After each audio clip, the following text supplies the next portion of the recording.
नमस्कार दोस्तों, मैं सुनील शर्मा स्वागत करता हूं आपका अपने YouTube चैनल में। सॉइल की सीरीज को आगे बढ़ाते हैं हम लोग। ये सेकंड लेक्चर होगा सॉइल का, जिसमें पहला लेक्चर मैंने आपको दिया है, उसमें मैंने आपको सॉइल का आपका जो 5th सेमेस्टर का सिलेबस है उसके बारे में पूरी जानकारी दी है कि आपका सिलेबस क्या है, उसमें क्या क्या टॉपिक आपको कवर करने हैं। और आपको मैंने डिटेल में ये भी बताया था कि इस बार का जो सॉइल का सिलेबस अपडेट हुआ है that is much better than the previous one. और अपडेट होने का मतलब ही होता है बेहतर होना, लेकिन समटाइम्स चीजें वर्स्ट हो जाती हैं। इस बार सवाल को बहुत बेहतर तरीके से बनाया गया है। और ये लेक्चर अगर आप कंप्लीट करते हैं जो सीरीज में लेके चल रहा हूं, तो समझ लीजिए जूनियर इंजीनियर के लेवल की सारी तैयारी सवाल की इसमें आपकी हो जाएगी। और वो स्टूडेंट जो जेई की तैयारी कर रहे हैं और सवाल मैकेनिक्स उनका अच्छे से तैयार नहीं है, तो उनको मैं रिकमेंड करता हूं कि इस सवाल की सीरीज को जरूर देखिए। बाकी सारे सब्जेक्ट्स के लिए मैं क्लियरली आपको बोला हुआ हूं कि आपको जो है जेई का अलग से पढ़ना पड़ेगा और डिप्लोमा लेवल के लिए अलग है, लेकिन सॉइल मैकेनिक्स में मैं आपको क्लियरली बोलता हूं कि आपको क्लियरली पूरा पढ़ना पड़ेगा, उनको भी और आपको भी। और जैसा कि मैंने बताया था लास्ट क्लास में कि 12 चैप्टर है एंड ऑल 12 आर इंपॉर्टेंट और इक्वली इंपॉर्टेंट। ठीक है, तो अभी हम लोग जो पहला चैप्टर आपका सवाल का इंट्रोडक्शन का है उसको स्टार्ट करेंगे और then we will go to the second one which is physical properties of soil. उसके बारे में हम लोग बात करेंगे। तो पहले हम लोग पहला चैप्टर जो इंट्रोडक्शन का पढ़ेंगे उसमें क्या क्या टॉपिक कवर करने वाले हैं उनके बारे में वन बाय वन चीजें बता दूं आपको क्या क्या टॉपिक है हम लोगों के।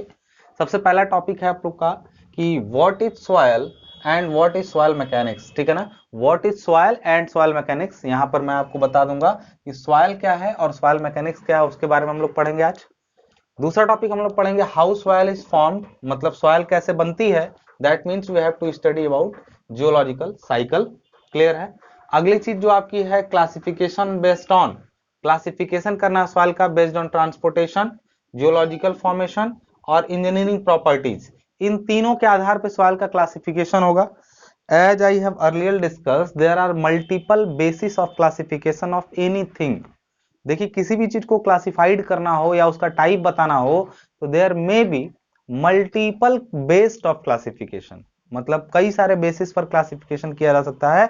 मैंने जिन्होंने मुझसे पहले पढ़ा, मैं पहले बताऊं कि किसी भी चीज का टाइप बताना है आपको तो आपको कोई ना कोई बेस कंसीडर करना पड़ेगा। लाइक अगर मैं आपसे पूछूं कि गाड़ियां कितने तरह की होती हैं या फिर ट्रांसपोर्ट कन्वेंस कितने टाइप के होते हैं, तो आप क्या कहेंगे कि कुछ होते हैं जो एरियल होते हैं, कुछ लोग कुछ होते हैं जो जमीन पर चलते हैं, कुछ जो होते हैं अंडर वाटर या वाटर के साथ चलते हैं। इस टाइप से अगर क्लासिफिकेशन करें, फिर कहेंगे कुछ टू व्हीलर होते हैं, कुछ फोर व्हीलर होते हैं, कुछ थ्री व्हीलर होते हैं। तो व्हील बेसिस किया अलग से क्लासिफिकेशन, कुछ आप कहेंगे कि मोटर बेस्ड होते हैं, कुछ नॉन मोटर बेस्ड होते हैं। तो ये सारे क्लासिफिकेशन के टाइप होने चाहिए कि किस बेसिस पर आपको बताना है। व्हील बेसिस का तो four wheeler, two wheeler, three wheeler. Motor पर बोला तो एक बाईसाइकिल हुई, एक मोटरसाइकिल हुई। दोनों में अंतर है भाई, एक इलेक्ट्रिकल से या बाहर से पावर लेना पड़ता है उसको, जबकि साइकिल जो आप चलाते हैं वो आप अपने पावर से चलाते हैं, अपनी एनर्जी से चलाते हैं।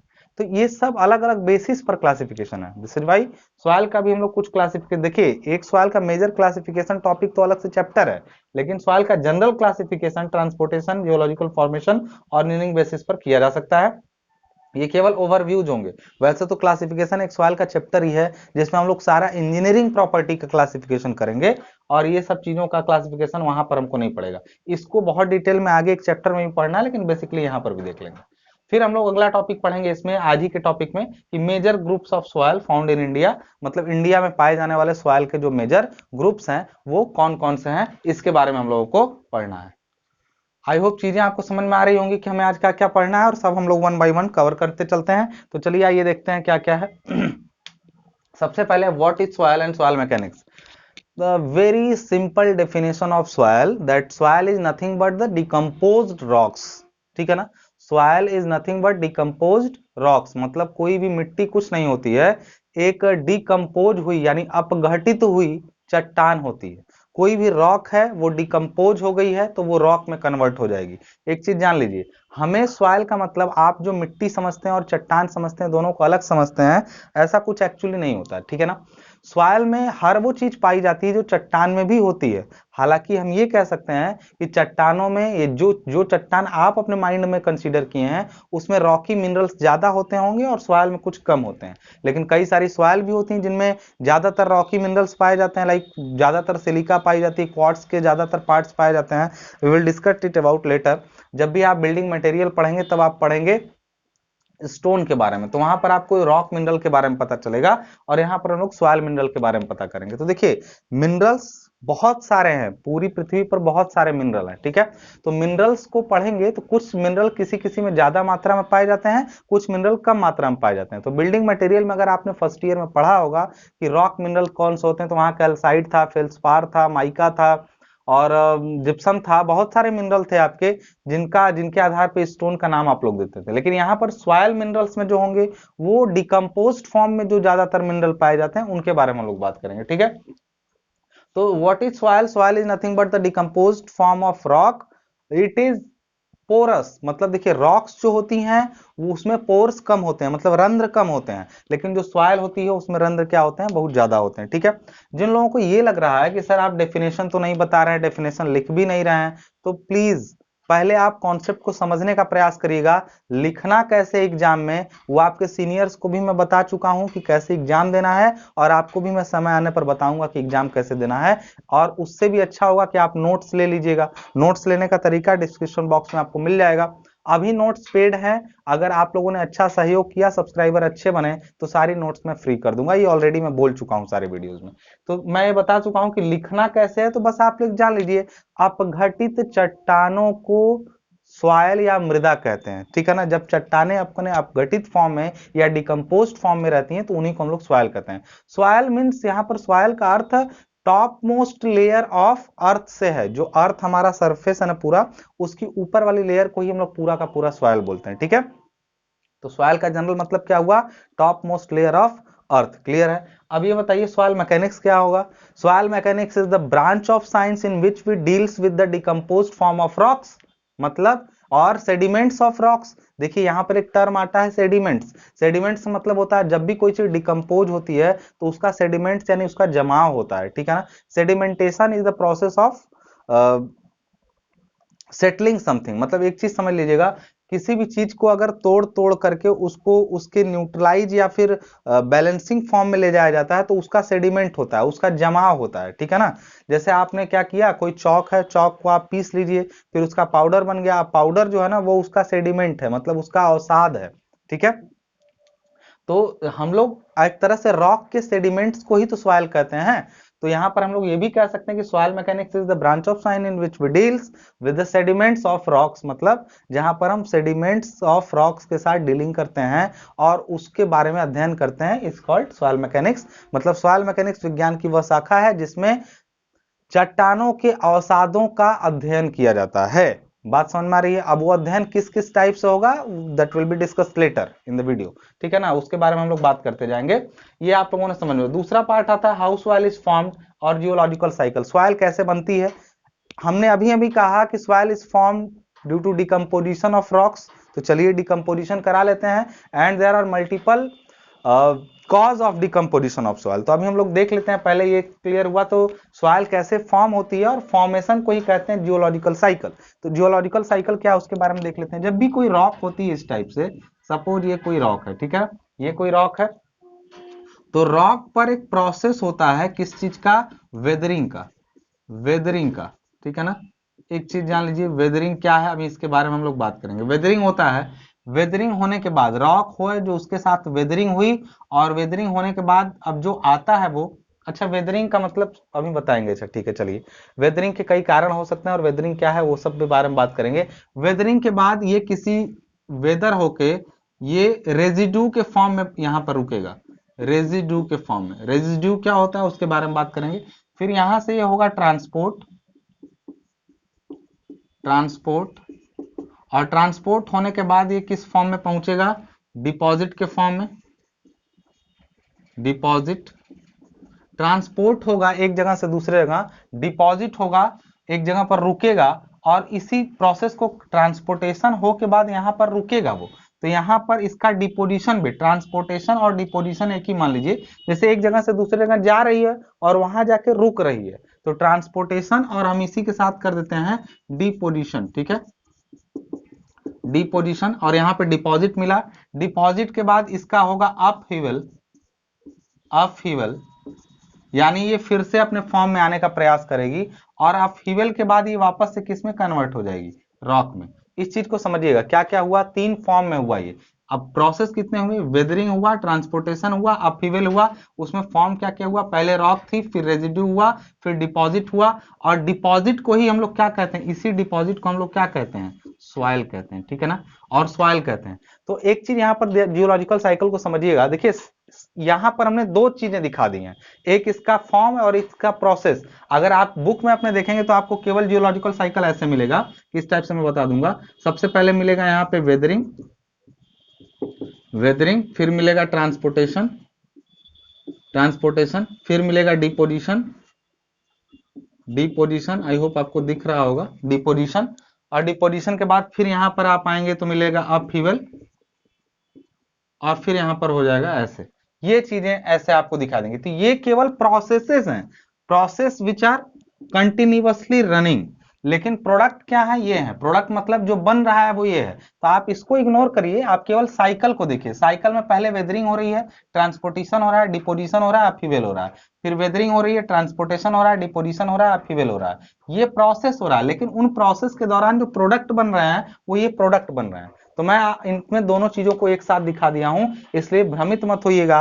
आप ये साइकिल भी बना सकते हैं जो कि आप इजी है, लेकिन ये साइकिल में क्या है कि इसका प्रोडक्ट भी बन रहा है और प्रोसेस के दौरान क्या चीजें फॉर्म हो रही है वो पता चल रहा है। ये हल्के में साइकिल को मत लीजिएगा, ये बहुत जरूरी साइकिल है। जियोलॉजिकल साइकिल ऑफ सॉइल आपके एग्जाम के पॉइंट ऑफ व्यू से इंपॉर्टेंट है और कॉम्पिटिशन के पॉइंट ऑफ व्यू से भी काफी ज्यादा इंपॉर्टेंट है। तो अब यहाँ पर एक चीज समझिएगा, जब भी कोई सॉइल ना रॉक के फॉर्म में होती है तो उसका स्टार्ट होता है वेदरिंग। वेदरिंग क्या होता है, सॉइल का मौसम के प्रभाव में या किसी अन्य कारणों से, और वो कारण कई सारे हो सकते हैं, कई सारे कारणों से सॉइल का टूटना, अपनी जगह पर टूटना क्या कहलाता है, डिकम्पोजिशन और या वेदरिंग।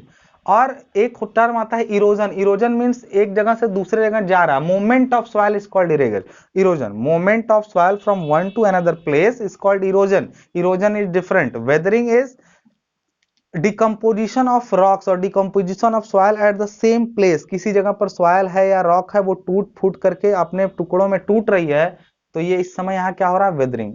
जब तक मूवमेंट नहीं स्टार्ट हो, मूवमेंट स्टार्ट हुई वहां से उसका इरोजन स्टार्ट हो गया, कटाव स्टार्ट हो गया। जियोग्राफी के टर्म में हम लोग बात कर रहे हैं, जबकि हम जब सॉइल मैकेनिक्स या इंजीनियरिंग टर्म में बात करते हैं तो इट इज कॉल्ड ट्रांसपोर्टेशन, ठीक है ना।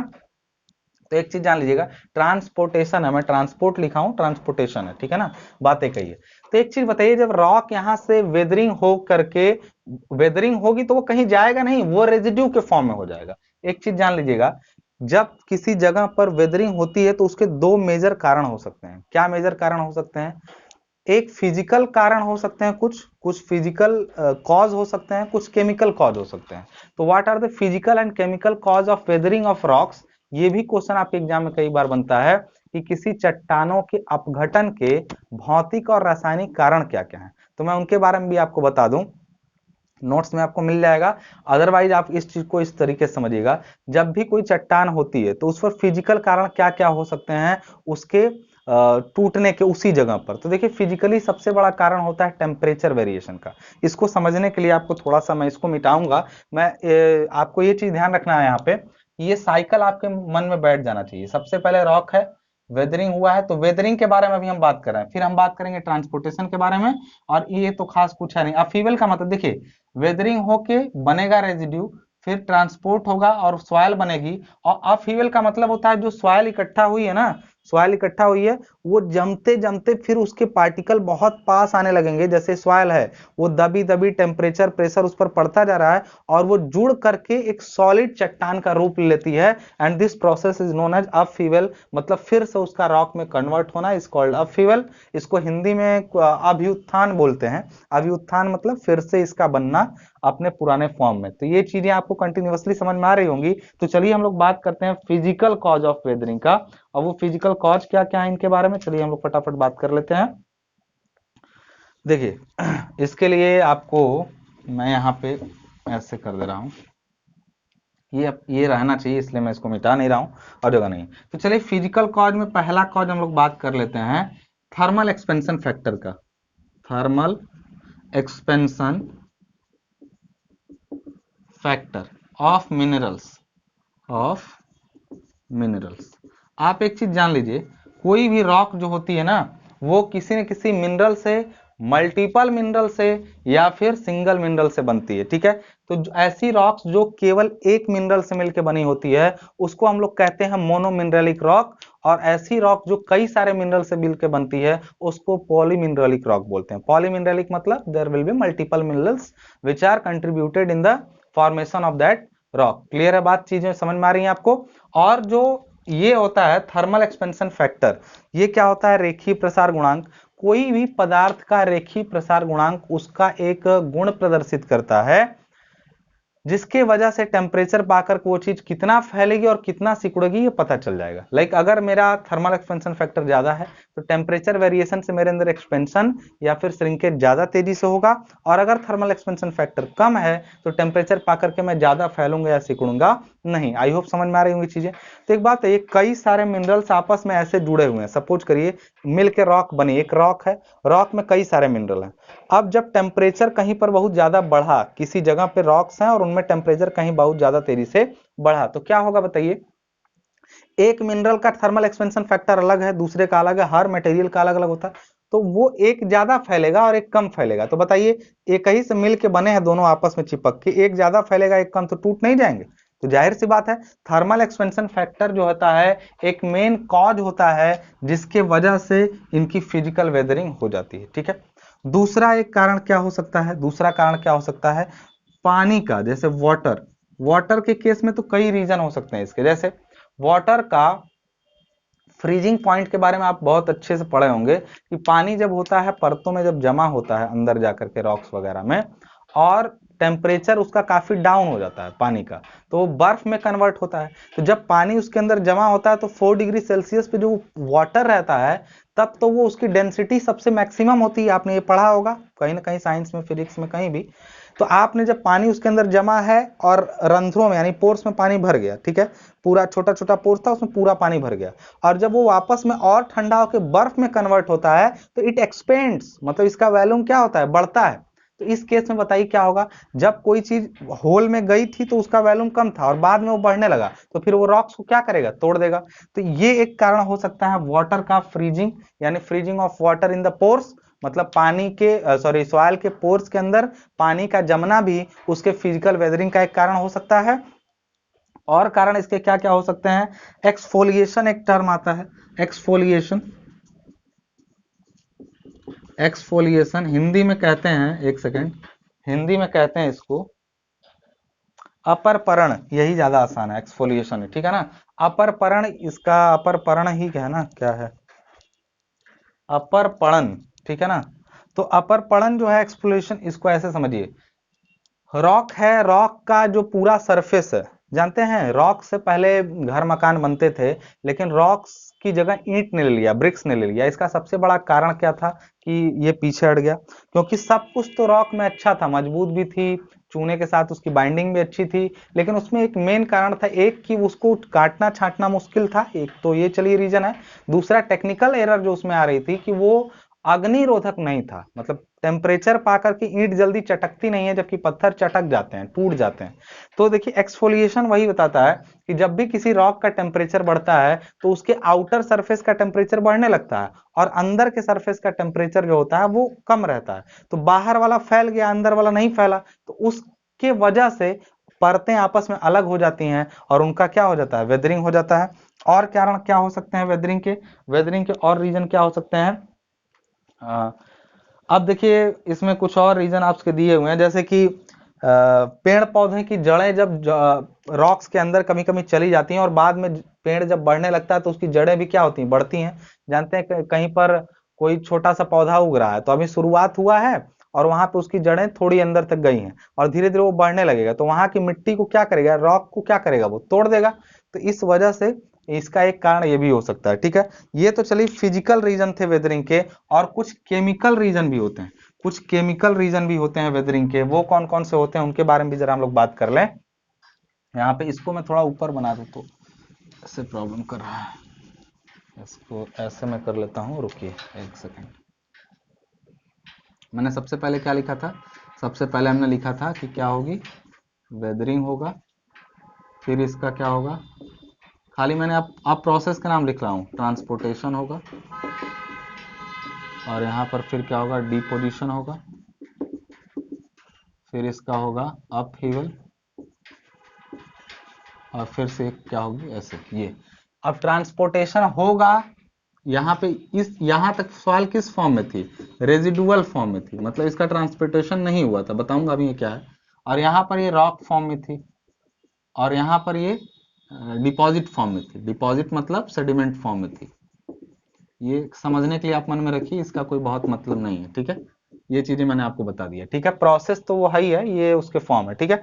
अब एक चीज बताइए, यहाँ पे मैंने बोला आपका कि केमिकल कॉज क्या क्या हो सकते हैं, केमिकल रीजंस क्या क्या हो सकते हैं सॉइल के मतलब वेदरिंग के। तो केमिकल रीजन में एक होता है कार्बोनिक एसिड का बनना।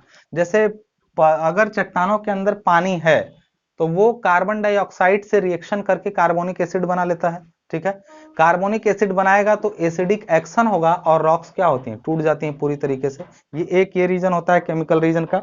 और दूसरा आपका रीजन होता है ऑक्सीडेशन। ऑक्सीडेशन का मतलब होता है अगर किसी रॉक में आयरन ऑक्साइड ज्यादा मात्रा में, लाइक रॉक है, आयरन है, आयरन ऑक्साइड छोड़िए, जैसे कोई रॉक है उसमें फेरस मेटल्स ज्यादा है या आयरन का कंटेंट ज्यादा है, तो आयरन कंटेंट क्या करेगा बताइए, वो आयरन जो है हवा में जो ऑक्सीजन है या फिर पानी कहीं से उस पर पड़ा उसके ऑक्सीजन से, लोहे में जंग नहीं लगती। अच्छा, लोहा कितना सॉलिड होता है, जब उसमें जंग लगती है तो रस्ट जो उसका निकलता है वो बुरादे के रूप में निकलता है, मतलब पूरा लोहा गायब, ऑक्सीडेशन हुआ और लोहा बर्बाद। तो बस सोचिए कि वही लोहा अगर चट्टानों के अंदर पाया जाएगा और पानी या हवा पाएगा तो उसमें भी ऑक्सीडेशन होगा और वो खत्म हो जाएगा। तो एक चीज केमिकल में हो सकता है, इसका केमिकल रिएक्शन में का एसिड का बनना, एसिड का एसिडिक रेन भी हो सकती है और कार्बोनिक एसिड का फॉर्मेशन भी हो सकता है। दोनों रीजन, एक होता है एसिडिक रेन, एसिडिक रेन, और दूसरा फॉर्मेशन ऑफ कार्बोनिक एसिड। तो कार्बोनिक एसिड का बनना हो सकता है या कि केमिकल एसिडिक रेन हो सकती है। उसके साथ साथ दूसरा रीजन क्या हो सकता है, ऑक्सीडेशन। ऑक्सीडेशन का मतलब क्या होता है भाई, ऑक्सीडेशन मतलब जब रॉक जो होती है आपकी उसमें जो आयरन है वो ज्यादा पाया जाता हो और वो ऑक्सीजन के साथ क्रिया करके ऑक्सीडाइज हो जाए। ऑक्सीडाइज होने का मतलब होता है उसका अपने बेस फॉर्म में आ जाए, खराब हो जाए। तो ऑक्सीडेशन होने से भी इसका क्या होता है, वेदरिंग हो जाती है, यानी टूट जाता है। वेदरिंग का बार बार मतलब समझिएगा, सॉलिड रॉक्स का टूट करके सॉइल में चेंज होना इज कॉल्ड वेदरिंग, ठीक है। तीसरा चीज हो सकता है हाइड्रेशन। हाइड्रेशन, कई सारे ऐसे मटेरियल होते हैं, जैसे आप पढ़े होंगे अगर बिल्डिंग मटेरियल, तो सीमेंट में पानी मिलाया जाता है तो हाइड्रेशन स्टार्ट होता है और हाइड्रेशन स्टार्ट होके वो चेंज हो जाता है एक सॉलिड पेस्ट में। तो कई सारे ऐसे भी मेटल होते हैं दोस्त जो पानी से क्रिया करके डिकम्पोज हो जाते हैं। पानी मिलने पर वो अपने आप क्या होता है, जैसे एक सॉलिड मिट्टी का टुकड़ा है बहुत दिनों से बना हुआ, उस पर पानी डालते रहिए कंटिन्यू, तो बताइए क्या हो रहा है, वो लूज होकर के अपने आप टूट जाएगा। तो चट्टानों में कई ऐसे पदार्थ होते हैं जो पानी से रिएक्शन करके हाइड्रेशन के कारण क्या होते हैं, अपने आप वेदर्ड हो जाते हैं, ठीक है। तो these are the physical and chemical cause of weathering, ठीक है। ये आपको समझ में आ गया होगा कि वेदरिंग क्या है। तो वेदरिंग अगर समझ में आ गया होगा तो देखिए, वेदरिंग के बाद जो सॉइल फॉर्म होती है ना, वो वहीं पर रहती है, कहीं गई नहीं है, बस टूटी है अपने रूप में। तो उस सॉइल को हम लोग बोलते हैं residual soil. Residual soil, residual soil. तो एक चीज जान लीजिए, जो रेजिडुअल सॉइल होती है वो ट्रांसपोर्ट नहीं होती एक जगह से दूसरे। अगर यही आप अपने जगह छोड़ के दूसरे जगह जाए, जैसे मान लीजिए एक पहाड़ था, पहाड़ी के चट्टान जो हैं वो टूटे फूटे, टूटने के बाद अपनी जगह से लुढ़कते हुए नीचे चले गए, हवा के लगातार बहाव से उड़ के चले गए, या फिर पानी उसके ऊपर से बह के गया और उन चट्टानों को लेता आया। जैसे गंगा जमुना की नदियों में कंकड़ पत्थर बह के आते हैं, बालू सिल्ट में कन्वर्ट होकर समुद्र में लास्ट में पहुंच जाते हैं, ठीक है। तो ये ट्रांसपोर्टेशन का प्रोसेस जिन सॉइल पर नहीं होता है वो सॉइल उसी जगह पर रुकी जाती हैं और उनको रेजिडुअल सॉइल कहते हैं। ये ज्यादातर रेड सॉइल को फॉर्म करती हैं, ठीक है ना। बाद में अभी इसके बारे में बात करेंगे कि रेड सॉइल क्या है और कैसे वो उसका फॉर्म करती हैं, ठीक है। अब यह आपको समझ में आ गया होगा वेदरिंग के कारण रेजिडुअल सॉइल जो बच जाती हैं वो रेजिडुअल, और जो अपना जगह चेंज कर दी वो होती हैं ट्रांसपोर्टेड सॉइल। तो इस आधार पर भी सॉइल को बांटा गया है। तो अब देखिए, ये आपने समझ लिया कि जियोलॉजिकल साइकिल क्या है, पूरा का पूरा आपने समझ लिया कि जियोलॉजिकल साइकिल क्या है ये चीज। तो जियोलॉजिकल साइकिल के बाद जैसे हम लोग क्लासिफिकेशन ऑफ सॉइल की बात करेंगे, तो हम लोग बात करेंगे किसका, ट्रांसपोर्टेड सॉइल का। ट्रांसपोर्टेशन यानी ट्रांसपोर्टेशन बेसिस क्लासिफिकेशन करेंगे। तो ट्रांसपोर्टेशन के आधार पर सॉइल दो तरह की होती है, सॉरी दो तरह की नहीं कह सकते हैं, बता रहा हूं मैं, उसके कई मीडियम हो सकते हैं ट्रांसपोर्टेशन के, उस पर मैं अभी बात करूंगा, ठीक है।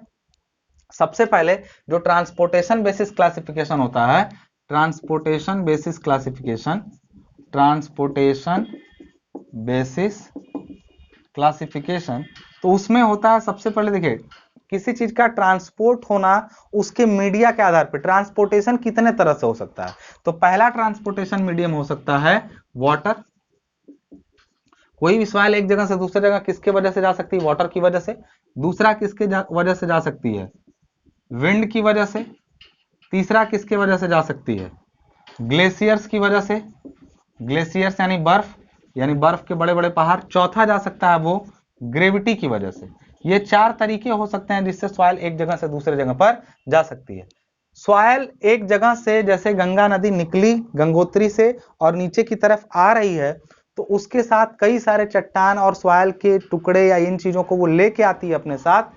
ऐसे सॉइल जो नदियों के साथ आती तो है, उनके साथ नदियों के साथ आ तो रही है उनके साथ, लेकिन वो नदियों के अगल बगल के क्षेत्रों में ऐसे डिपॉजिट होते जा रही है। तो जैसे गंगा नदी के किनारे का जितना फील्ड होता है, जब बाढ़ आती है तो सॉइल उनमें फैल, आप कहेंगे ये सर ये तो बहुत, देखिए जियोलॉजिकल साइकिल एक दिन का काम नहीं है। हमारे उत्तर भारत में जो हम लोगों का क्षेत्र है यूपी का, या फिर जो ब्रह्मपुत्रा और गंगा के बीच का क्षेत्र है, और उधर यमुना नदी भी है, तो कह सकते हैं कि इन नदियों से लाई गई मिट्टी से जितना क्षेत्र बना है ना, वो क्षेत्र काफी उपजाऊ यानी फर्टाइल है, क्योंकि नई नई मिट्टी हमेशा आती रहती है। तो ऐसी सॉइल जो, अगर हम लिखें कि ऐसी सॉइल जो लगातार बहती हुई पानी में आता है, मतलब soil deposit, soil deposit which are transported by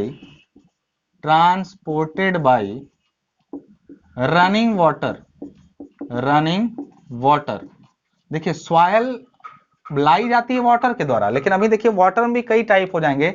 soil deposit which are transported by running water is called alluvial soil.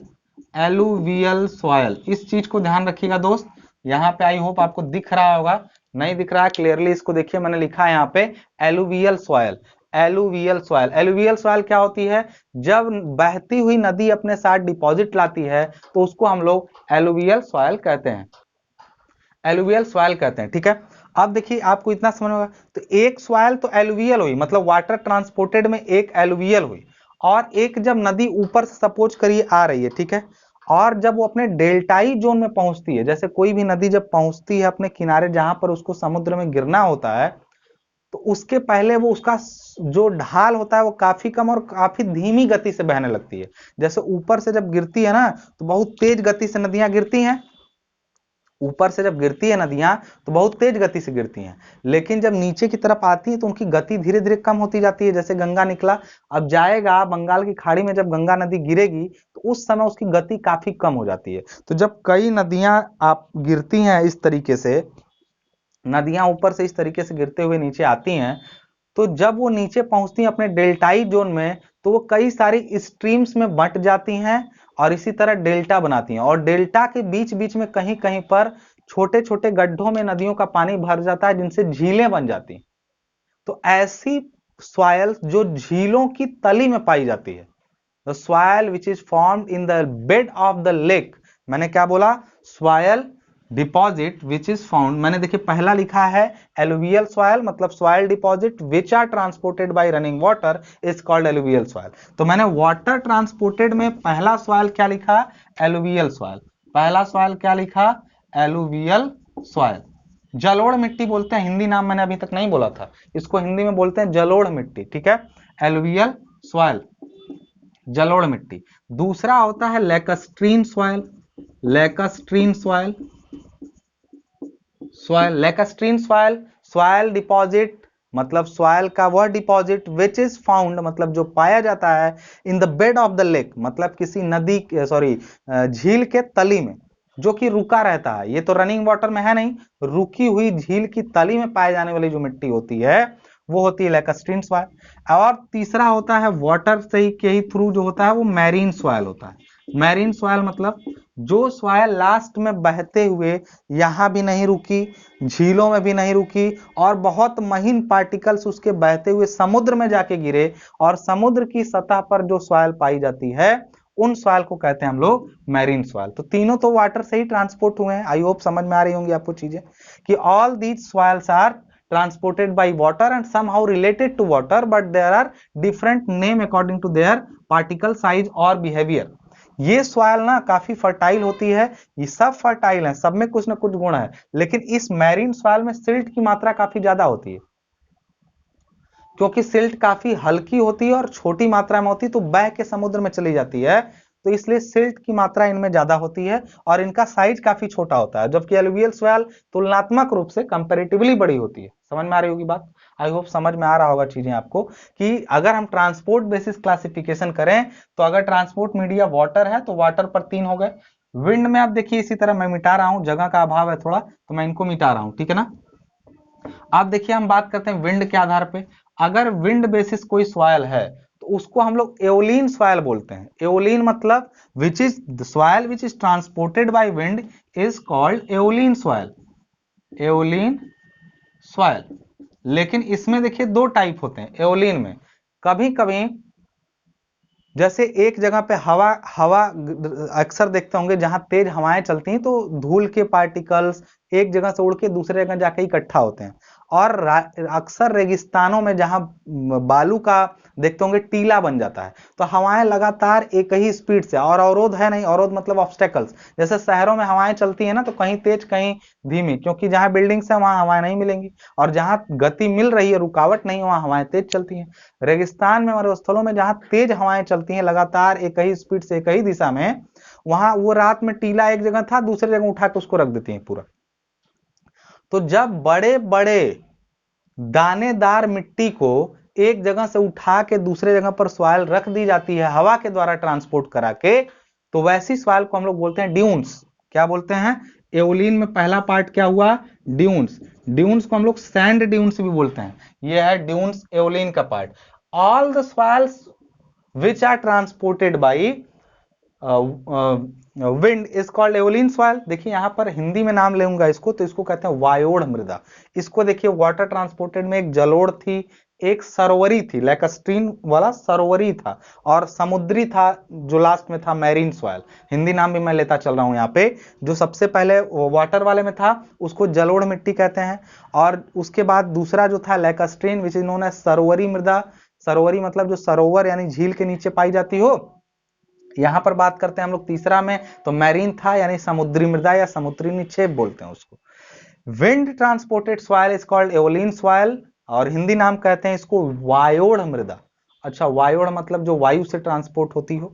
और उसी में ड्यून्स आता है एक, ड्यून्स जिसको बोलते हैं टिब्बा, टिब्बा या टिब्बा रेत, इसका मतलब ये सैंड ड्यून्स या ड्यून्स कहे जाते हैं। ये दानेदार मिट्टियों का एक जगह से दूसरे जगह जमा होता है। लेकिन जो हल्की मिट्टी होती है हवा में लगातार धूल के कण उड़ रहे हैं और वो एक जगह डिपॉजिट हो रहे हैं, और वो काफी बड़े एरिया पे एक ही जगह इकट्ठा नहीं हो जाएंगे, जाके बड़े एरिया पे डिपॉजिट होते हैं। तो finer particles which are spread on large area is called और which is transported by wind is called loess. Loess मतलब होता है पवनोड़ मृदा। लोएस को हिंदी में बोलते हैं पवनोड़ मृदा। अक्सर ये वाली ना कोहेशन लेस सॉइल होती हैं। Dunes are cohesionless. Sand का होगा तो बताइए उसमें ससंजकता रहेगी। ससंजकता मतलब देखिए अभी पढ़ेंगे हम लोग ससंजक और असंजक मृदाएं। तो ससंजक मृदा वो मृदा होती है जिसमें क्या होता है, पावरफुल मिट्टी होती है ये, ठीक है, बड़ी पार्टिकल्स वाली। और ये क्या होती है लोएस वाली, ये मिट्टी बहुत हल्की होती है और काफी दूर तक ट्रांसपोर्ट होती है। आई होप समझ में आ रहा होगा लोएस में और ड्यून्स में अंतर क्या है। इसको पवनोड़ बोलते हैं, इसको टिब्बा बोलते हैं, इसको वायोड़ बोलते हैं। वायोड़ में दोनों आ जाएंगे। अब बात करते हैं ग्लेशियर्स की। ग्लेशियर्स मतलब कभी कभी करीब बड़े पहाड़ की चट्टानें ऊपर से टूटती हुई चली जाती हैं और अपने साथ बहुत सारा सॉइल का डिपॉजिट लेके चली जाती हैं, दूसरे जगह जाके गिर जाती हैं। ठीक है, ये जब लैंड स्लाइडिंग होती है या फिर ग्लेशियर स्लाइडिंग होती है तब की बात कर रहा हूं। तो ग्लेशियर से जो होता है उनको ग्लेशियल ड्रिफ्ट बोलते हैं। ग्लेशियल ड्रिफ्ट्स, ग्लेशियल ड्रिफ्ट्स बोलते हैं उनको, यानी इनको बोलते हैं आपका हिमानी मृदा, हिमानी मृदा। ठीक है ना। और जो ग्रेविटी से ट्रांसपोर्ट होती हैं उनको बोलते हैं कोलोवियल सॉइल। कोलोवियल सॉइल, कोलोवियल सॉइल का मतलब होता है, जो कोलोवियल का मतलब होता है अंडर ग्रेविटी जिसका ट्रांसपोर्टेशन हुआ हो। टैलस एक तरह का एग्जाम्पल होता है कोलोवियल सॉइल का, जिसका अंडर ग्रेविटी होता है। ये अक्सर एग्जाम में आता है कि टैलस किस तरह की मिट्टी होती है। तो talus is soil which is transported by gravity. ठीक है ना। ग्रेविटी मतलब होता है टूटा अपने आप, हवा पानी कुछ नहीं, ग्रेविटी के प्रभाव में नीचे सरक गया और डिपॉजिट हो गया, तो उसको बोलते हैं हम लोग टैलस। आई होप आपको ट्रांसपोर्टेशन भी पूरा समझ में आ गया होगा। और इस टाइप से हम लोग ट्रांसपोर्टेशन बेसिस क्लासिफिकेशन भी यहाँ पर खत्म करते हैं। अगर आपको चीजें समझ में आ रही हैं तो आगे बढ़िए, हम लोग पढ़ते जाते हैं। और अपने देखिए सबके बारे में भी डिटेल में बताना है, वीडियो हो रही है लंबी आपकी। ठीक है, तो मैं यहीं पर रोक रहा हूँ ट्रांसपोर्टेशन बेसिस। यहाँ से जियोलॉजिकल फॉर्मेशन के बारे में और इनके बारे में अगले वीडियो में डिस्कस करूंगा। तब तक के लिए इसको देखिए और शेयर सब्सक्राइब करते जाइए। मिलते हैं नेक्स्ट वीडियो में। धन्यवाद।